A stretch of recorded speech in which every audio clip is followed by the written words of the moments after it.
விஜயகாந்த் கட்சியில் என்ன ஒரு விசேஷம்னாக்கா மற்ற எல்லா கட்சியிலையுமே கட்சி ஓரளவுக்கு வளர்ந்து ஒரு நிலையாகி ஒரு 2-3 எம்எல்ஏக்கள் எம்பிக்கள்லாம் ஜெயிச்சு எல்லாம் அதுக்கப்புறம் தான் தன்னுடைய குடும்பத்தை கூப்பிட்டு வருவாங்க. ஆனால் விஜயகாந்தை பொறுத்தவரையில் கட்சி ஆரம்பித்த அன்னைக்கே அவருடைய மனைவி மச்சான் 2 பேர்த்தையும் கூப்பிட்டு மருத்துவருங்கிற முறையில் அவங்க அந்த வீல் சேரில் ஒரு கொண்டு வந்த போது அவர் வாய் திறந்துக்கிட்டு இருந்தது. அதை தெரியாமல் இருக்கிறதுக்காக மாஸ்க் போட்டாங்க. கண்ணு வெறிச்சோடி பார்த்துக்கிட்டு இருந்து அது தெரியாமல் இருக்கிறது கூலிங் கிளாஸ் போட்டு ரிஃப்ளெக்ஸ் ஆக்டின்னு பேர். நரம்புகள் இஷ்டத்துக்கு வேலை செய்ய ஆரம்பிச்சிருச்சு. அதனுடைய விளைவு தான் அவருடைய காலெல்லாம் ஆடிக்கிட்டு இருந்தது. நீங்கள் பார்த்துருப்பீங்க. ஏன்னா கொரோனா பாசிட்டிவ்னு சொல்லி தான் அவர் மரணம் அடைந்துட்டார்ன்ற மாதிரி அவர் சொல்கிறாங்க. அது கொரோனாவை டயக்னோஸ் பண்ணியிருந்தாக்க அவங்க பாடியை கொடுத்துருக்க மாட்டார். பல லட்சம் கணக்கான பேர் வரக்கூடிய ஒரு இடத்துல அந்த பாடியை வைக்கக்கூடாதுன்னு தான் சொல்லியிருப்பாங்க. அரசியலுக்குள்ளார நுழைஞ்ச போது அவருக்கு பின்பலமா நின்னதுல பண்ருட்டி ராமச்சந்திரன் அவருடைய ஆலோசனையை கேட்டுக்கிட்டு வந்ததுனால தான் அவர் எதிர்கட்சி தலைவராக வர்ற அளவுக்கு அவர் உயர்ந்துக்கிட்டு வந்தார். அதுக்கு பிறகுதான் இவங்களுடைய குடும்பத்தினுடைய ஆதிக்கம் பெருசா வர ஆரம்பிச்சது. பண்ருட்டி போன்றவர்கள்லாம் வெளியே விட்டார். எதிர்கட்சி தலைவர் பதவி போனதுக்கு அதுதான் காரணம். ஜெயலலிதா கூட கூட்டணி வைக்கிறவர்களும் பிரேமலதா நேரடியாக வரல. அதுக்கப்புறம் நடந்த எல்லா விஷயங்களும் பிரேமலதா நேரடியாக வந்தாங்க. ஏதோ ஒரு கட்சிக்கு கூட்டணி வைக்கிறதுக்கு போனதை தடுத்து வேற ஏதோ சில காரணங்களுக்காக வேற கட்சிக்கு அவர் கூட்டணி கொண்டு வந்தது தான் விஜயகாந்தனுடைய அரசியல் வீழ்ச்சிக்கு காரணம்.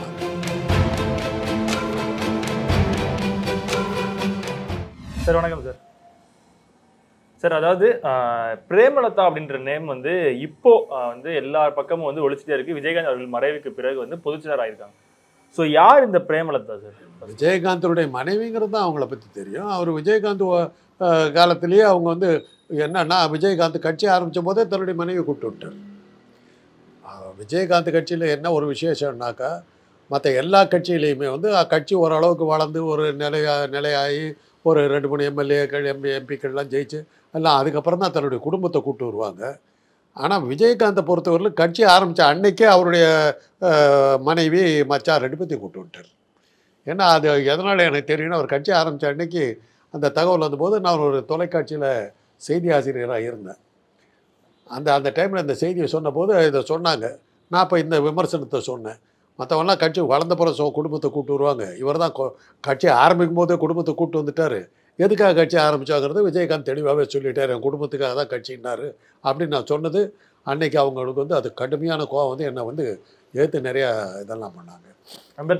அந்த டைம்லேயே கட்சி ஆரம்பித்த போது அவங்களுடைய சேனலில் என்னை கூப்பிடக்கூடாதுங்கிற அளவுக்கெல்லாம் அது போச்சு.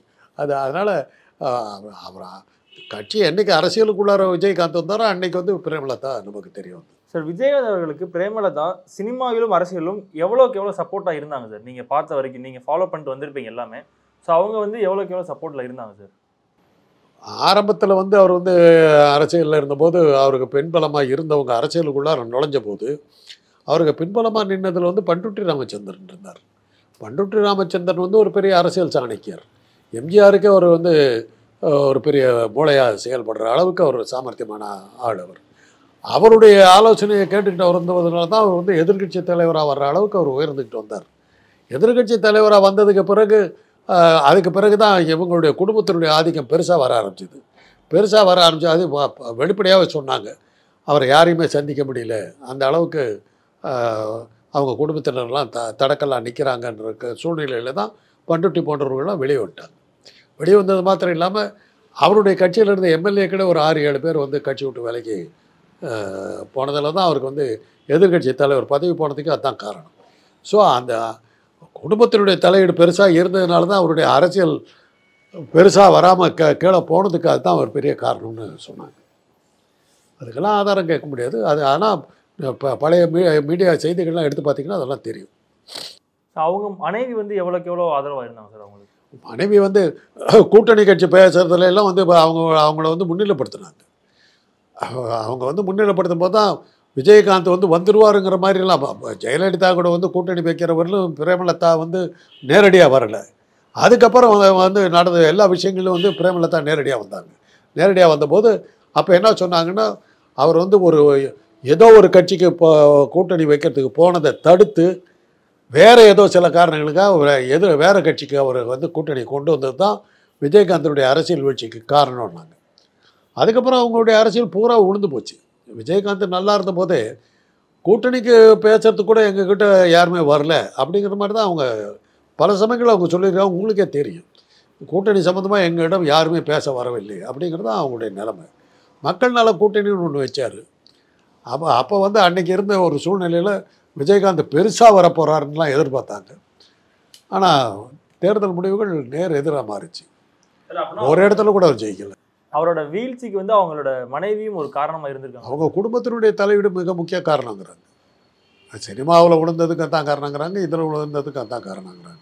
சார் அதே மாதிரி அவர்கள் வந்து முடியாமல் இருக்காங்க, ஹாஸ்பிட்டலில் போய் அட்மிட் ஆகிட்டு திருப்பி டிஸ்சார்ஜ் ஆகி கூட்டிகிட்டு வந்து அந்த செயலாளர் பதவியை உடனடியாக இவங்க வந்து அதாவது பிரேமலதா அவர்கள் மாற்றுவதற்கான காரணம் என்ன சார்? அது மருத்துவருங்கிற முறையில் அவங்க வந்து அந்த வீல் சேரில் ஒரு கொண்டு வந்த போது அவர் சுயநினைவில் இல்லை. அதை நான் டெஃபினட்டாக சொல்லுவேன். அவர் சுயநினைவில் இல்லை. அவருடைய மூளையினுடைய செயல்பாடுகள் குறைஞ்சிக்கிட்டே வந்தது. அதனுடைய விளைவு தான் அவருடைய காலெல்லாம் ஆடிக்கிட்டு இருந்தது. நீங்கள் பார்த்துருப்பீங்க. ரிஃப்ளெக்ஸ் ஆக்டின்னு பேர். நரம்புகள் இஷ்டத்துக்கு வேலை செய்ய ஆரம்பிச்சிருச்சு. காலெல்லாம் ஆடுது. அதெல்லாம் பார்த்தா அவர் வாய் திறந்துக்கிட்டு இருந்தது. அதை தெரியாமல் இருக்கிறதுக்காக மாஸ்க் போட்டாங்க. கண் வெறிச்சோடி பார்த்துக்கிட்டு இருந்தது. அது தெரியாமல் இருக்கிறது கூலிங் கிளாஸ் போட்டு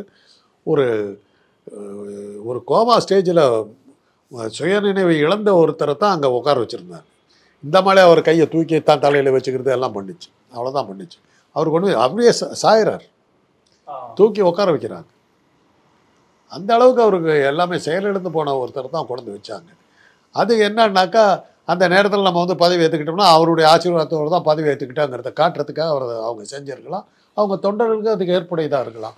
வெளியிலேருந்து பார்க்குற நம்ம மாதிரியான அந்நியர்களுக்கு வேணால் அது வந்து தப்பாக தெரிஞ்சிருக்கலாம். அப்படியே அவங்க தொண்டர்கள் அதை ஏற்றுக்கிட்டாங்க. அப்படி தான் நம்ம எடுத்துக்கணும். சார் ஒருவேளை இவங்க வந்து பொதுச் செயலாளரை ஏற்காமல் இருந்திருந்தா இவரது மறைவுக்கு பிறகு இவங்கள தான் பொதுச் செயலாளரை வந்து அறிவிச்சிருப்பாங்களா சார்? வேற என்ன இருக்க முடியும்? அதுக்கான ஒரு ஒன் மேன் ஷோவாக தானே இருந்தது. அந்த கட்சியில் யாருங்க இருந்தா? பண்ருட்டி ராமச்சந்திரன் இருந்த வரையிலும் அதுக்கு ஒரு அரசியல் ஒரு இது இருந்தது, ஒரு வெளிச்சம் இருந்தது. பண்ருட்டி போன்ற ஒரு பெரிய சீனியர் லீடர் அவருக்கு பின்னாடி இருக்காருங்கிறது. பண்ருட்டி வெளியே போனதுக்கு பிறகு அவர் ஒன்றுமே இல்லையே. அவருக்கு ஆலோசகர்னு எடுத்தாக்கா அவர் மனைவியும் மச்சானும் தான் இருந்தாங்க. வேறு யாருமே இல்லையே. அதனால் ஆட்டோமேட்டிக்காக அந்த கட்சியே மூணு பேர் தான். விஜயகாந்த், பிரேமலதா, சுதீஷ், அவ்வளோதான். விஜயகாந்த் இல்லாத போது பிரேமலதா தான் தலைவியாக இருந்தார். வேறு யாரும் வந்திருக்க போகிற யாரும் கேட்டு கூட இருக்க மாட்டாங்கன்னு நினைக்கிறேன்.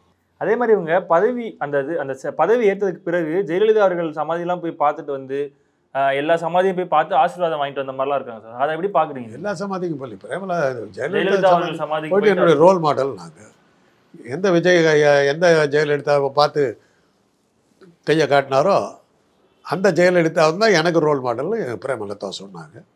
அதுதான். அதை வந்து அவங்க கட்சி தொண்டர்கள் தான் அதை வந்து விமர்சனம் பண்ண, நாம் பண்ண முடியாது. இது சரின்னா நீங்கள் ஏற்றுக்கிட்டிங்கன்னா ஓகே, அவ்வளோதான். சார் அதே மாதிரி இன்னும் ஒரு கேள்வி வந்து இது வந்து உங்கள்கிட்ட முன்னாடி பேசும்போதே கேட்டிருக்க வேண்டியது. ஏன்னா அதுக்கு வரைக்கும் நமக்கு அந்த பதில் தெரியவே இல்லை. அவரது மறைவு முடிந்து அவர் அடக்கம் பண்ண வரைக்கும் அந்த மாஸ்க்கை வந்து ஏன் சார் கலட்டாமல் இருந்தாங்கன்றதுக்கான ஒரு கேள்வி வந்து இது வந்து தொற்றுக்கு பரவாமல் இருக்கிறதுக்காக இது பண்ணியிருக்கேன். அப்போ அந்த கொரோனான்ற ஒரு செய்தி வந்து உண்மையா சார்? நிமோனியாங்கிற ஒரு கண்டிஷனில் தான் அவர் லங் ஃபெயிலியர் ஆச்சுன்னாங்க. நுரையீரல் பழுதடைஞ்சதுக்கு காரணம் நிமோனியானாங்க. நிமோனியாங்கிறது கொரோனாவுடைய ஒரு பகுதியாக வரும். நிமோனியா வந்தவங்களாம் கொரோனாவால் பாதிக்கப்பட்டால் இல்லை, கொரோனாவில் நிமோனியா வரும். அதனால் இந்த நிமோனியா வச்சுட்டு அது கொரோனாவாக இருக்குன்னு ஒரு இது விட்டாங்க. அது கொரோனாவை டயக்னோஸ் பண்ணியிருந்தாங்க, அவங்க பாடியை கொடுத்துருக்க மாட்டாங்கல்ல. ஏன்னா கொரோனா பாசிட்டிவ்னு சொல்லி தான் அவர் வந்து மரணம் அடைந்துட்டார்ன்ற மாதிரி ஒரு சொல்றாங்க. அப்படி இருந்தாக்கா அந்த டாக்டர்கள் அந்த உடலை கொடுத்துருக்க மாட்டாங்க. ஏன்னா பார்வையாளருக்கு வைக்கிறாங்க, முதலமைச்சர் வந்து பார்க்குறாங்க. பல லட்சம் கணக்கான பேர் வரக்கூடிய ஒரு இடத்துல அந்த பாடியை வைக்க கூட தான் சொல்லியிருப்பாங்க. அப்படி இருக்கும்போது எப்படி கொடுத்தாங்கங்கிறது அந்த மருத்துவர்களை தான் கேட்குறேன். சார் உங்களோட அந்த ஒரு ஜேர்னியில் விஜயகாந்த் அவர்கள் செய்த ஒரு நல்ல விஷயம், இது வந்து என் வாழ்க்கையில் மறக்கவே முடியாத ஒரு விஷயம், என்ன சார் சொல்லுங்கள்? அரசியலில் வந்து அவர் வந்து சட்டமன்றத்தில் ஒன்றும் பெருசாக பட்ஜெட்டை பற்றி பேசினாரோ அல்லது அன்றைக்கி இருந்த ஜெயலலிதாவுடைய ஆட்சியை விமர்சிச்சோ ஏதோ பண்ணாருன்னு பெருசாக ஒன்றுமே செய்யலையே. ஜாக்கிரதைன்னு சொன்னதை தவிர வேறு என்ன இருந்தது? சட்டமன்றத்தினுடைய அவருடைய கட்சிக்காரர்கள் வந்து பேசுனது கூட பெருசாக ஒன்றுமே இல்லையே. சண்டை போட்டாங்கங்கிறத தவிர ஒன்றுமே இல்லையே. இருந்தார், முடிஞ்சு போச்சு, அவ்வளோதான். ஒரு மத்தாப்பு மாதிரி நல்லா பலன்னு கொஞ்ச நேரம் ஜொலிச்சுட்டு காணாம போயிட்டார். அரசியலும் அப்படி தான், சினிமாவும் அப்படி தான். அவர் பேர் சொன்னோடனே உங்களுக்கு மறக்க முடியாத ஒரு செயல் அப்படின்னா என்ன சார்? அது அவரை பற்றி நான் கேள்விப்பட்டது என்னன்னா, நிறையா வந்தவங்களுக்குலாம் அவர் சாப்பாடு போட்டாருன்றாங்க. அவருடைய ஆஃபீஸில் என்னமோ சாப்பாடு இருக்கும், அவர் என்ன சாப்பிட்றா அதே சாப்பாட்டை தான் எல்லாத்துக்கும் கொடுப்பாருன்னாங்க. இதெல்லாம் ஒரு நல்ல செயல். அது என்னுடைய சொந்த அனுபவத்தில் நான் வேற நடிகர்கள்ட்டையும் அதை பார்த்துருப்பேன். எஸ்ஜே சூர்யா இருக்கார், அந்த ஒரு இசைங்கிற படத்தில் எனக்கு நான் ஒரு சீனில் வர்றேன். முதல் முறையாக நான் அதுக்கு முன்னாடி பெரிய பெரிய கம்பெனிலலாம் 2 படங்கள் எல்லாம் அந்த தசாவதாரம் போன்ற படங்கள்லாம் அதுலலாம் கிடைக்காத ஒரு அனுபவம் இந்த படத்தில் எனக்கு கிடைச்சது. என்னன்னா, நம்ம அந்த மாதிரி சாப்பாடு நான் சாப்பிட்டதே கிடையாது.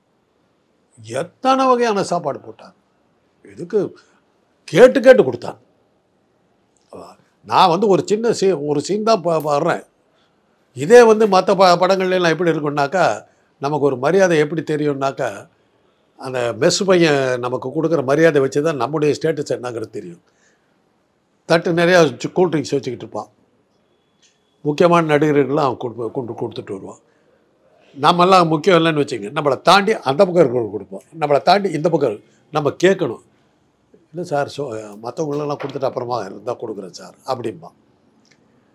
அது மாதிரி தான் அந்த வேட்டையாடு விளையாடு படத்தில் கமலோட நான் ஒரே சீன் தான் வர்றேன். அதில் நான் இது பண்ணும்போது கமல் வர்றவரில் நான் நின்றுக்கிட்டு இருக்கேன். எனக்கு காஃபி கொடுக்க மாட்டேன்னு நிற்கிறாங்க. சுற்றி காஃபி கொடுத்துருக்காங்க. நான் 2 தடவை கேட்டேன், காஃபி கொஞ்சம் கொடுத்தா நல்லாயிருக்கு. வரேன் சார்னு போய்ட்டு கொடுக்கவே இல்லை. கமல் கமல் நான் அதில் படத்தில் இருக்கிறது அவருக்கு தெரியாது. அவர் என்னை பார்த்து ஆச்சரியப்பட்டார். என்ன இதெல்லாம் கூட நீங்கள் பண்ணுவீங்களான்னாரு. பேசிக்கிட்டு இருந்தோன்னே உடனே அந்த பையன், சார் காஃபி சார், ஸ்டேட்டஸ் உயர்ந்துருச்சு. அது மாதிரி அதை வச்சு நமக்கு அதைத்தான் நான் அந்த இசை படத்தில் நான் பார்த்தபோது எத்தனை வகையான நான் வெஜிடேரியன் டிஷ்ஷஸ்ஸு, அந்த சாப்பாடு அவர் எஜே சூர்யா போட்ட மாதிரி அது மாதிரி தான் விஜயகாந்தனுடைய படங்களில் இருக்குன்றாங்க. அந்த அளவுக்கு எல்லாத்துக்கும். அதே மாதிரி தான் எம்ஜிஆருடைய படங்களில் ஷூட்டிங்கில் என்ன சொல்லுவாங்கன்னா, அவர் வீட்டிலேருந்து அந்த ஸ்டுடியோ செட்டில் இருக்கிற அத்தனை பேத்துக்கு சாப்பாடு வருவாங்க. அதே மாதிரி பிரபு நடிக்கும்போது அவர் வீட்டிலேருந்து சாப்பாடு அத்தனை அந்த டெக்னீஷியன் எல்லாத்துக்கும் கொடுப்பாங்கன்னுவாங்க.